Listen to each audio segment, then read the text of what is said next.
আসসালামু আলাইকুম। কাদের বলতেছে যে এটা ক্যাঙ্গারু কোড, আমরা এই কোড মানি না। তো শয়তান, ক্যাঙ্গারু কোড বলিস, তাহলে তো তো তোরা তখন এই কোডে তাহলে এই যে 13 জন না কয়জনের ফাঁসি কেন দিছিলি? হ্যাঁ, ফাজিল জানোয়ার কোথাকার। তোরা দেলোয়ার হোসেন সাইদির মৃত্যুর জন্য তোরা ফাঁসি দিস নাই, কিন্তু দেলোয়ার হোসেন সাইদির মৃত্যুর জন্য তোরাই দায়ী। ঠিক আছে?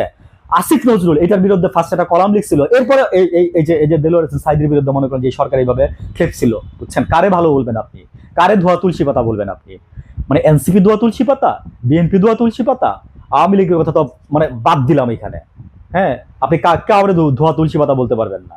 হ্যাঁ, এই যে পরিবেশ মন্ত্র যে আসছে এখন, যে দেখে পরিবেশ, হ্যাঁ, ওনার জামাই নাকি পানি সম্পদ মন্ত্রণালয়ে কোন একটা বিভাগে আছে। ঠিক আছে? ওনার জামাই তো এমপি না, তাহলে উনি কেন ঘুরে ঘুরে বেড়ায় ওনার সাথে? কেন? মানে একটু একটু স্বাদ নেন, একটু পাওয়ার পাইছেন তাই একটু স্বাদ নেন। আপনাদের দুইজনের বিরুদ্ধে তো গুমের মামলা ছিল। আমরা তো দেখছি যে রেজনার যে আওয়ামী লীগ সময় 3 দিন না 4 দিন উনি বেলার কার্যালয়ের কি যেন ছিল, উনি 3 দিন না 4 দিন, ওনার হাজবেন্ডের গুমের কথাটা আমি জানতাম না, আমি গতকালকে জানছি। ঠিক আছে? তো আমার কথা হচ্ছে, এখানে আমার ভুল হইতে পারে যদি ওনার হাজবেন্ড গুম না হয়ে থাকে, সরি ফর দ্যাট, আমি আগেই ক্ষমা চেয়ে নিচ্ছি। কিন্তু রেজনা যে গুম হয়েছিল এটা তো আমরা জানি, আর আমি নিজের চোখে দেখছি। তো আমার কথা হচ্ছে, রেজনা যে গুম হয়েছে, হ্যাঁ, রেজনা আজকে পর্যন্ত এসে গুমের রিপোর্ট করছে এই যে গুম কমিশনের কাছে, তাজুল ইসলামের কাছে। আমি সালাউদ্দিন সাহেবকে বলছি, বারবার বলছি যে আপনি যে সালাউদ্দিন সাহেব ভারতে গিয়ে যে পড়েছিলেন, অ্যাকচুয়ালি দিতে পারে যে আপনি ভারতে গিয়ে যে পড়েছিলেন লঙ্গি পরে গামছা গাই দিয়া, আপনি এসে গুম করছিলেন, আপনি এসে করছিলেন। বলার পর আপনি নিজেও বলছেন যে এই কথাটা মুখে মুখে উঠছে, তার পরের দিন আপনি গিয়ে করে আসছিলেন।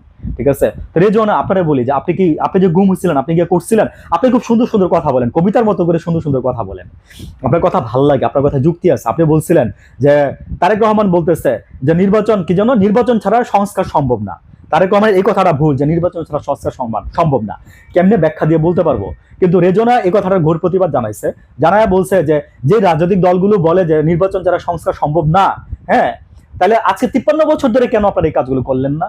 বিএনপি, আমি বিএনপিরই বলবো, আপনি যেহেতু বলছেন আপনারই বলছেন। আওয়ামী লীগ তো জাস্ট একটা, আমি একটা ওয়ার্ড উচ্চারণ করতে পারতেছি না এখানে, আমার বারবার ওয়ার্ডটা মুখ দিয়ে চলে আসতেছে, বাট আমি এখানে অনলাইন দিকে আমি মানে এই মিডিয়াতে আমি উচ্চারণ করতে পারতেছি না। তো আমার কথা হচ্ছে বিএনপি, আপনারা কেন পারলেন না আজকে? ঠিক আছে? মানে আজকে 31 বছর, 53 বছর ধরে আপনারা কেন পারলেন না? আপনারা মনে কিন্তু বড় বড় কথা বলেন। তারেক রহমান সাহেব, আপনি এখনো বলেন দিল্লি না পিন্ডি, বুঝছেন না? আপনি বাংলাদেশ বলতে পারেন না সরাসরি, বুঝছেন? মানে বুঝি তো এগুলা কেমন। ভালো থাকেন সবাই, আসসালামু আলাইকুম।